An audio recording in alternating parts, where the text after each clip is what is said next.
Las aguas del Bósforo se tiñeron de negro esa noche, mientras los sacos se hundían uno tras otro en las profundidades.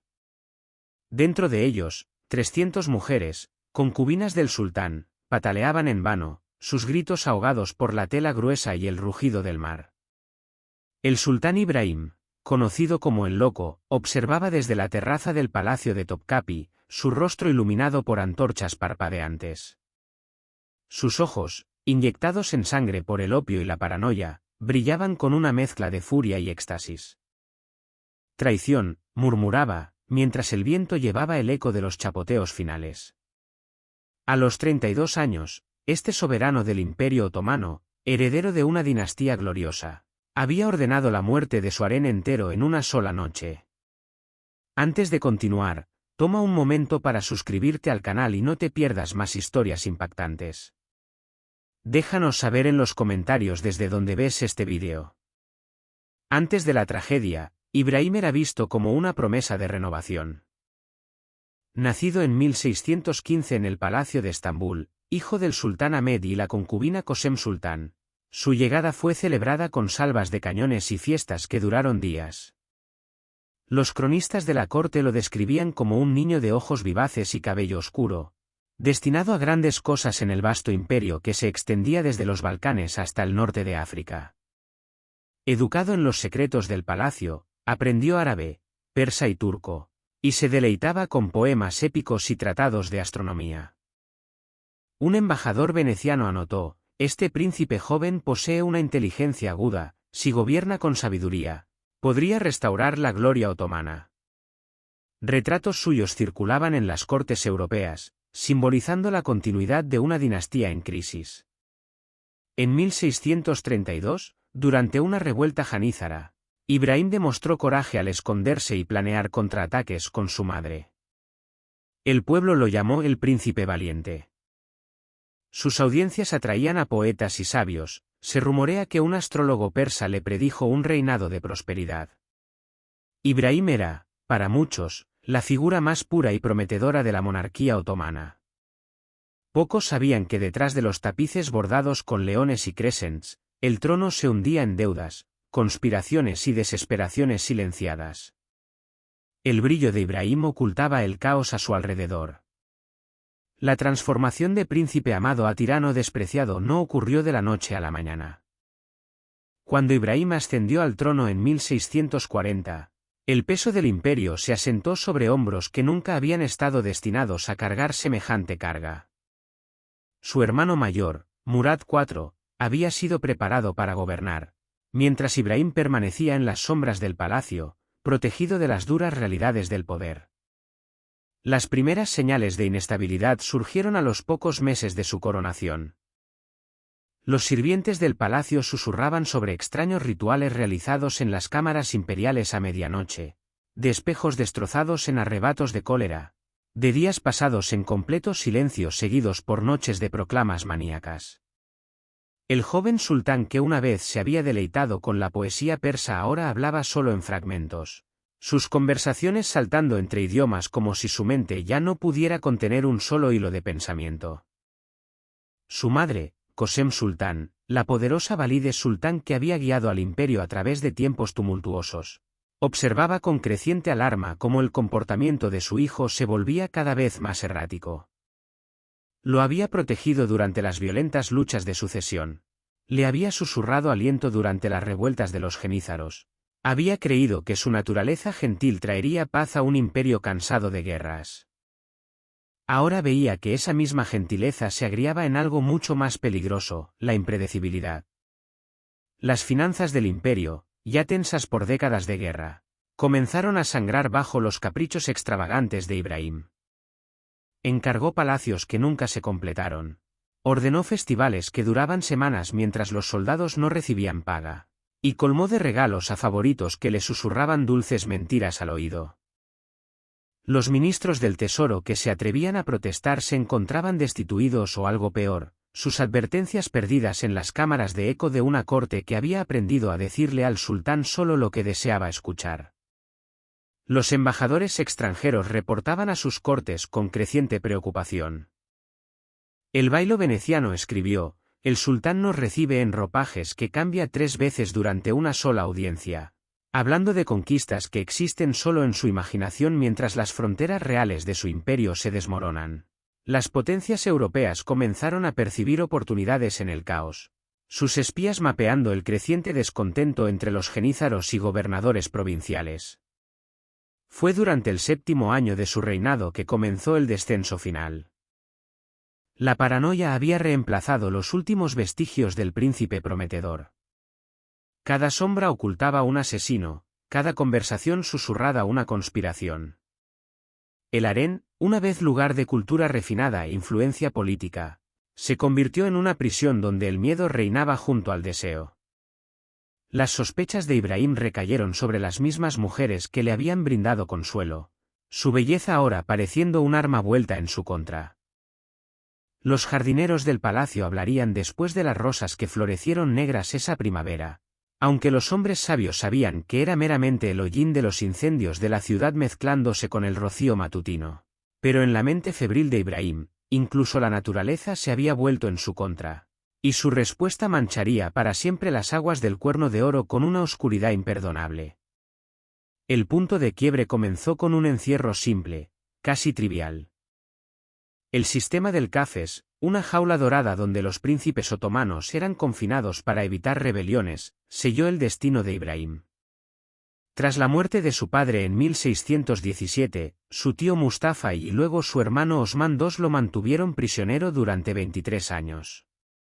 Aislado, oyendo ejecuciones en los pasillos, desarrolló una mente fracturada.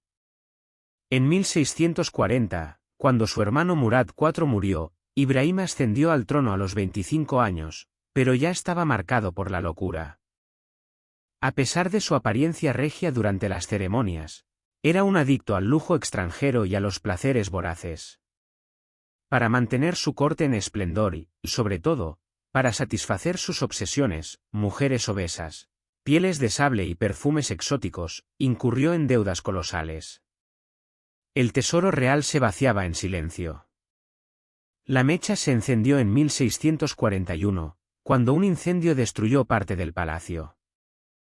Para reconstruirlo con mármol de Carrara y espejos venecianos, Ibrahim grabó impuestos abusivos y vendió títulos. Sus consejeros le suplicaron que retrocediera, un visir incluso lo llamó el padre de la ruina, en una carta sellada. Pero la ambición y el miedo al ridículo público hablaron más fuerte. En secreto, firmó acuerdos con banqueros genoveses que incluían cláusulas absurdas de interés compuesto. Ninguna guerra, devastación agrícola o epidemia podía revertirlas. Para 1645, las finanzas estaban arruinadas. El pueblo se indignaba por los tributos, y los janízaros murmuraban traición. Mientras tanto, el harén de Ibrahim crecía descontrolado. Obsesionado con la fertilidad y la variedad, acumuló 300 concubinas, muchas traídas de Circasia y Georgia. Una de ellas, Sibekar Sultán, una mujer de gran corpulencia, se convirtió en su favorita. Se dice que pesaba más de 150 kilos y que Ibrahim la mimaba con joyas y banquetes. Pero la paranoia crecía, rumores de infidelidades, alimentados por eunucos intrigantes, lo consumían. En una noche de opio, creyó que todo su harén lo traicionaba con un amante misterioso. Ordenó investigaciones, pero solo encontró sombras. Su mente se rompía, alucinaba con traidores, exigía ejecuciones arbitrarias y se vestía de pieles en pleno verano. Los años de confinamiento habían plantado semillas venenosas en su psique que ahora florecían en forma de rituales obsesivos y ceremonias grotescas. Cada mañana, Ibrahim exigía que le trajeran informes sobre los sueños de sus concubinas, convencido de que en ellos se revelaban secretos de conspiración. Los intérpretes de sueños, aterrorizados por las consecuencias de cualquier respuesta equivocada, inventaban visiones cada vez más elaboradas, alimentando sin saberlo el delirio imperial. La corte se dividió en facciones silenciosas. Los genízaros, espina dorsal militar del imperio, comenzaron a reunirse en secreto en las mezquitas de Estambul. Sus líderes, veteranos de las campañas de Murad IV, Recordaban cuando el imperio inspiraba terror desde Viena hasta el Cairo. Ahora veían las arcas vacías, los salarios impagos, y un sultán que gastaba fortunas en perfumes de Damasco mientras los soldados mendigaban en los mercados. La valide sultán Qosem, quien había sobrevivido a 4 sultanes y había tejido la red de poder más compleja del palacio, se encontraba en una posición imposible. Su hijo, el niño dulce que había protegido de los asesinos y conspiradores, ahora era la amenaza más grande para el imperio que ella había ayudado a construir. Sus intentos de intervenir solo despertaban más sospechas en Ibrahim, quien comenzó a ver enemigos incluso en los ojos de su propia madre. Las noches se volvieron particularmente terribles en el palacio. Ibrahim deambulaba por los corredores con una escolta de mudos eunucos, arrastrando cadenas de oro que hacían eco en las paredes de mármol. Sus paranoides inspecciones nocturnas del harén se convirtieron en espectáculos de terror, donde las concubinas temblaban mientras él buscaba signos de traición en cada mirada, en cada respiración. La población de Estambul, una vez orgullosa del esplendor otomano, comenzó a susurrar historias sobre su sultán enloquecido. Los mercaderes extranjeros llevaban rumores a Venecia, Génova y Viena, donde las cortes europeas observaban con mezcla de horror y oportunismo calculado. El imperio que había hecho temblar a Europa ahora se desmoronaba desde dentro, corroído por la locura de un solo hombre. En las noches de luna llena, cuando la paranoia de Ibrahim alcanzaba su punto más alto, el Bósforo parecía susurrar advertencias que solo él podía escuchar. Era en esas noches cuando sus decisiones más terribles tomaban forma, cuando la línea entre la realidad y la alucinación se difuminaba por completo. La noche del 8 de agosto de 1647, la locura alcanzó su pico. Ibrahim, en un arrebato de celos incontrolable, convocó a sus eunucos jefes. Todas son traidoras, rugió, mientras arrojaba vasos de cristal contra las paredes. Ordenó que las 300 concubinas fueran atadas en sacos pesados y arrojadas al Bósforo. Los gritos resonaron en el palacio mientras las mujeres, algunas embarazadas, eran arrastradas desde sus aposentos. Una por una, los sacos cayeron al agua negra, hundiéndose en las corrientes frías. Solo una sobrevivió, una concubina georgiana que rasgó el saco con las uñas y nadó hasta la orilla, donde fue rescatada por pescadores. Ella contaría la historia años después, describiendo el terror. El sultán reía como un demonio mientras nos condenaba. En el palacio, el silencio cayó como una mortaja. Ibrahim, exhausto, se retiró a sus habitaciones, rodeado de espejos donde se veía como un dios vengador. Pero el acto no trajo paz, solo más delirios. Comenzó a murmurar en persa, fiat voluntas, una frase latina mal recordada de un libro prohibido. Sus ojos se fijaron en el vacío, su respiración entrecortada por el opio. Los eventos de aquella noche maldita comenzaron horas antes del amanecer, cuando Ibrahim despertó de una pesadilla que lo había perseguido durante semanas. En su sueño recurrente, veía rostros de mujeres que se burlaban de él desde las aguas del Bósforo, sus risas mezclándose con el sonido de las olas contra los muros del palacio. Esta vez, sin embargo, la pesadilla había sido diferente. Las mujeres llevaban las caras de sus concubinas, y en sus ojos brillaba la traición que su mente fracturada había imaginado. El eunuco jefe, Suleiman Aga, un hombre que había servido fielmente durante 3 reinados, tembló cuando recibió las órdenes imperiales. Había presenciado ejecuciones, había organizado castigos, pero nunca había enfrentado una demanda tan monstruosa. Padishah, se atrevió a susurrar, quizás en la luz del día. Pero las palabras murieron en su garganta cuando vio los ojos inyectados en sangre de Ibrahim, vidriosos por el opio y brillando con una determinación terrible. La masacre se organizó con la eficiencia siniestra que caracterizaba al palacio otomano. Los eunucos menores fueron enviados a los aposentos del harén con órdenes claras. No debía escucharse ningún grito fuera de las murallas del palacio. Los sacos de arpillera, normalmente usados para transportar grano desde Anatolia, fueron requisados de los almacenes imperiales.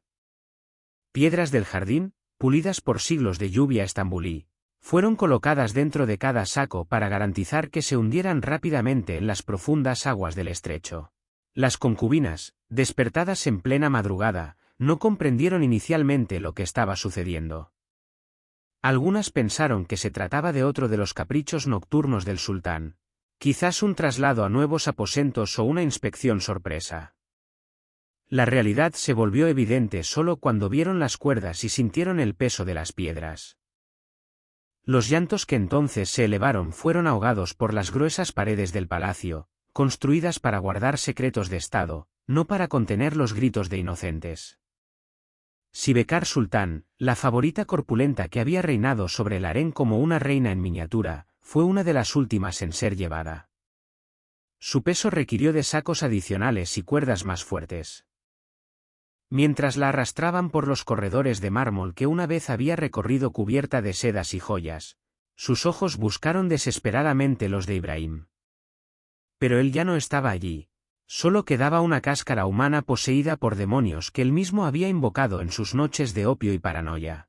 La superviviente georgiana, Turán, recordaría después cómo el agua helada del Bósforo se sintió como miles de cuchillos contra su piel cuando logró rasgar el saco. Sus uñas, que una vez habían sido cuidadosamente limadas y pintadas con henna, se convirtieron en garras desesperadas que arañaron la arpillera hasta abrirla. El peso de las piedras la arrastraba hacia las profundidades, pero la joven había aprendido a nadar en los ríos de su Georgia natal, una habilidad que las otras concubinas, criadas en palacios y harenes, nunca habían necesitado desarrollar. Los pescadores que la encontraron al amanecer, medio muerta de hipotermia en la orilla asiática, inicialmente pensaron que había caído accidentalmente de algún barco. Solo cuando recuperó el habla, días después en una cabaña de pescadores, la verdad horrible comenzó a emerger. Su testimonio se extendería como fuego por los barrios de Estambul, llegando finalmente a oídos de los genízaros y los grandes visires que ya planeaban el fin del reinado de Ibrahim. En las horas que siguieron a la masacre, mientras los últimos ecos de los chapoteos se desvanecían en la distancia, el palacio de Topkapi se sumió en un silencio sobrenatural. Los sirvientes caminaban de puntillas, los guardias evitaban mirarse a los ojos, y hasta los gatos del palacio, normalmente bulliciosos, parecían haberse escondido en las sombras. Ibrahim, finalmente solo en sus aposentos, se contemplaba en los espejos venecianos que había comprado con el oro del pueblo, viendo en su reflejo no al sultán del imperio más poderoso del mundo, sino al fantasma de lo que una vez había sido un príncipe prometedor. Tras la masacre, el imperio se estremeció. Rumores se extendieron por Estambul, el sultán había matado a su harén por un capricho. Los janízaros, indignados, se reunieron en secreto. La madre de Ibrahim, Qosem Sultán, intentó cubrirlo, declarando que las mujeres habían muerto en un accidente naval. Nadie osó preguntar más. Los sirvientes que mencionaban el incidente fueron reemplazados.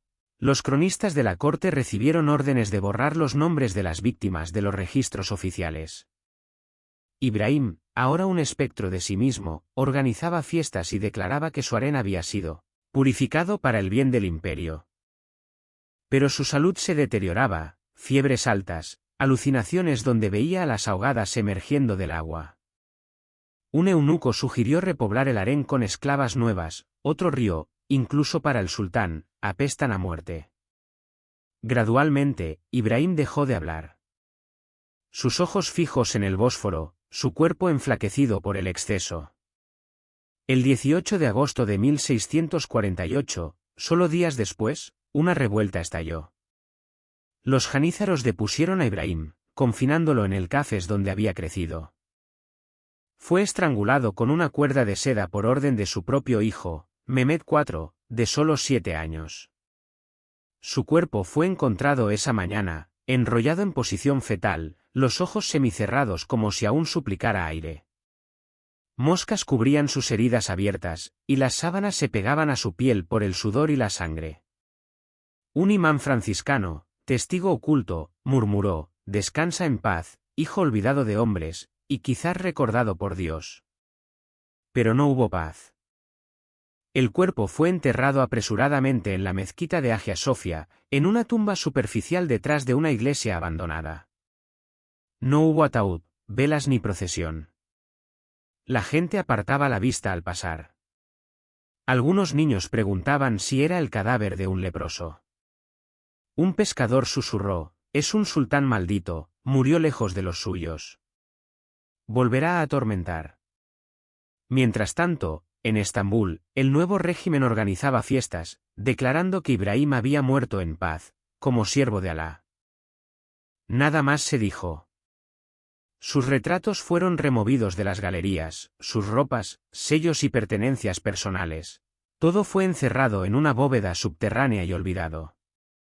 La madre de Ibrahim, Kosem, ya confinada por melancolía crónica, ni siquiera fue informada de su ejecución. La versión oficial para la corte fue simple y falsa.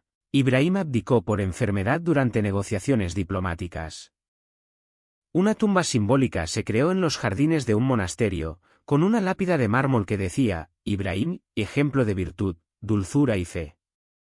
Pero en el Bósforo, la tumba verdadera se degradaba rápidamente.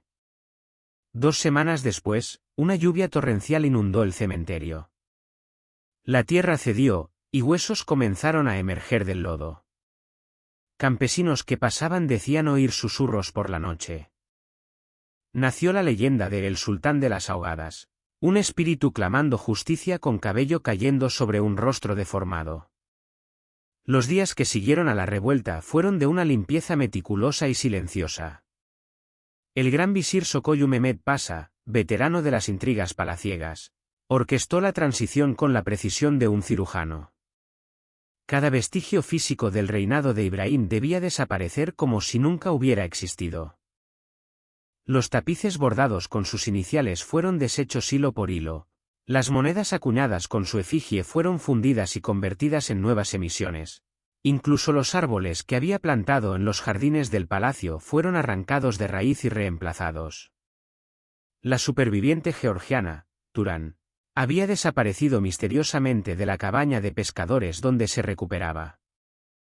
Algunos decían que agentes del nuevo régimen la habían hecho silenciar para siempre.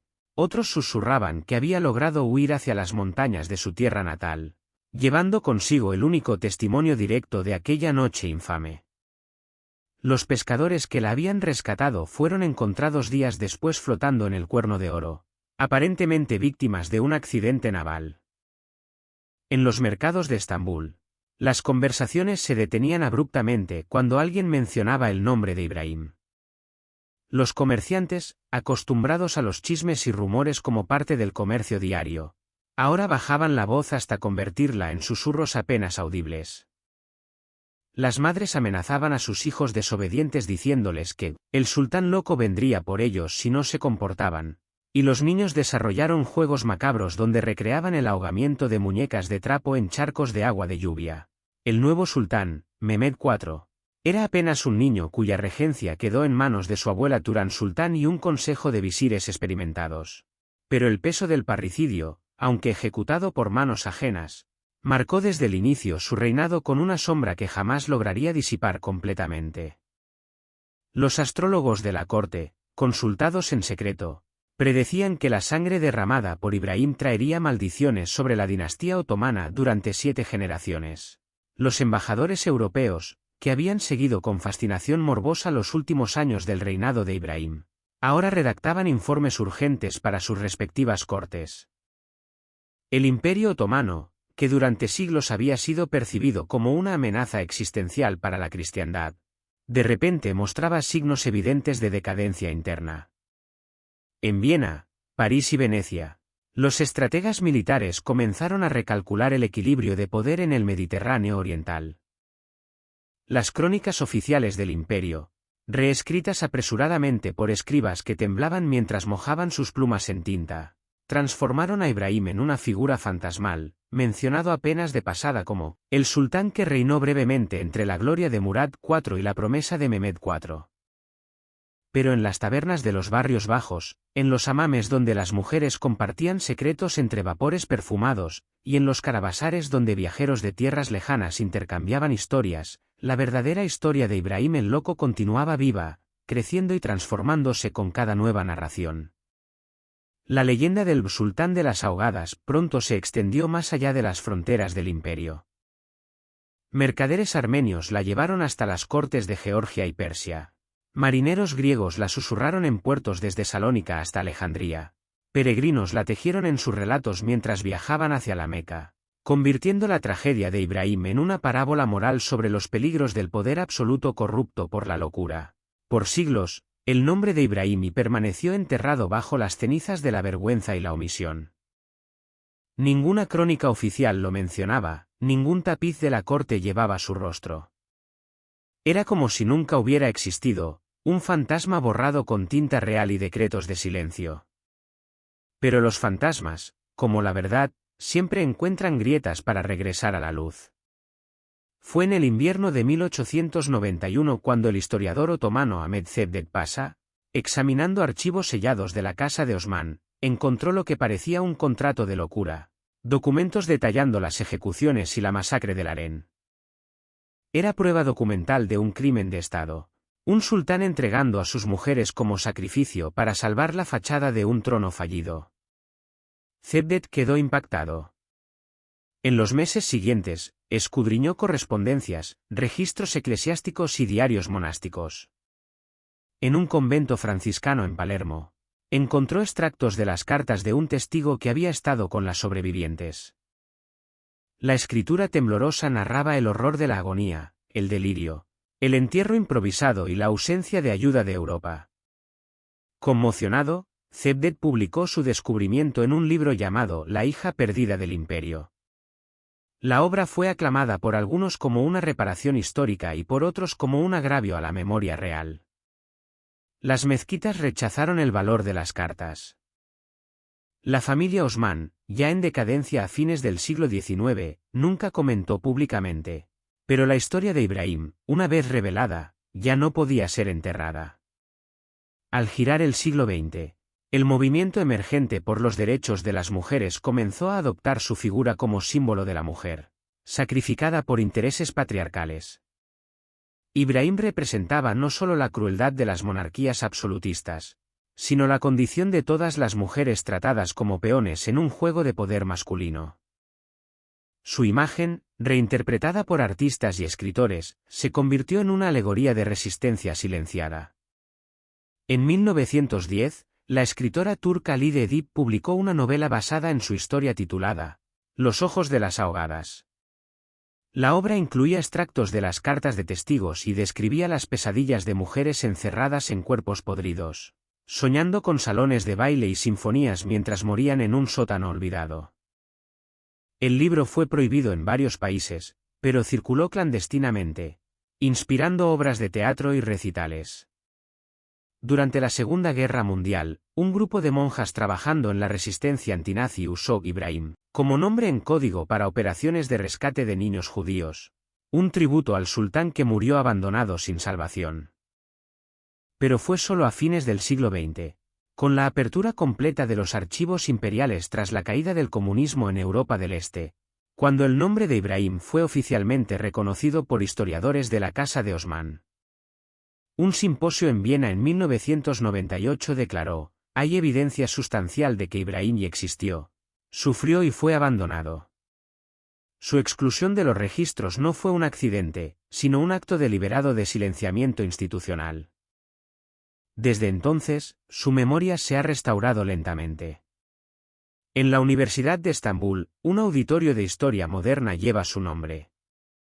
En el Bósforo, activistas locales erigieron un pequeño monumento cerca de la iglesia donde se dice que sus víctimas fueron recordadas, con la inscripción: aquí Europa silenció a un sultán, pero su dolor hace eco más allá de los siglos.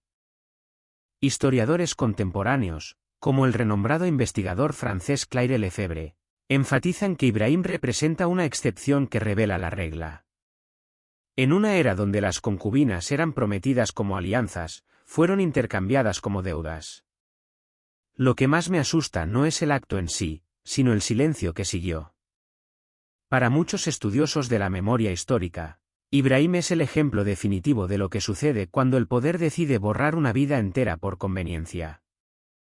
Su caso muestra cómo la historia no es solo lo que se registra, sino lo que se elige ocultar. La tragedia de Ibrahim también arroja luz sobre los mecanismos morales de la realeza europea y otomana. Su muerte, enterrada en lodo y luego en mentiras, contrasta violentamente con los rituales pomposos de funeral dedicados a príncipes menos virtuosos. Mientras reyes crueles e incompetentes eran sepultados con himnos y monumentos, Ibrahim, loco pero leal a su modo, fue consumido por el olvido. En el mundo contemporáneo, su historia resuena profundamente porque hace eco de tragedias modernas. Mujeres intercambiadas por dotes, vendidas en matrimonios forzados, abandonadas por familias que deberían protegerlas. Él es el rostro ancestral de la violencia silenciada contra las mujeres, enmascarada por ceremonia, justificación financiera o diplomática. Hoy, cuando recordamos a Ibrahim, no es por sus títulos, su belleza o su sangre noble. Recordamos por su dolor y por su dignidad hasta el final. Él, que nació para gobernar, tuvo que aprender a morir como un esclavo.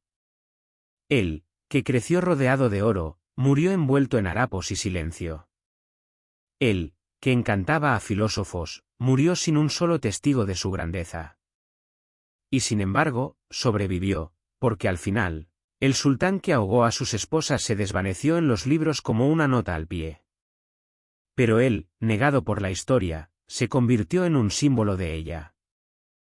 Al final, el sultán que cambió mujeres por oro demostró que ningún imperio es más frágil que uno construido sobre silencio y cobardía. Si esta historia te tocó el corazón o te sorprendió, deja tu comentario abajo y comparte este vídeo con alguien. Y no olvides suscribirte para más historias impactantes como esta.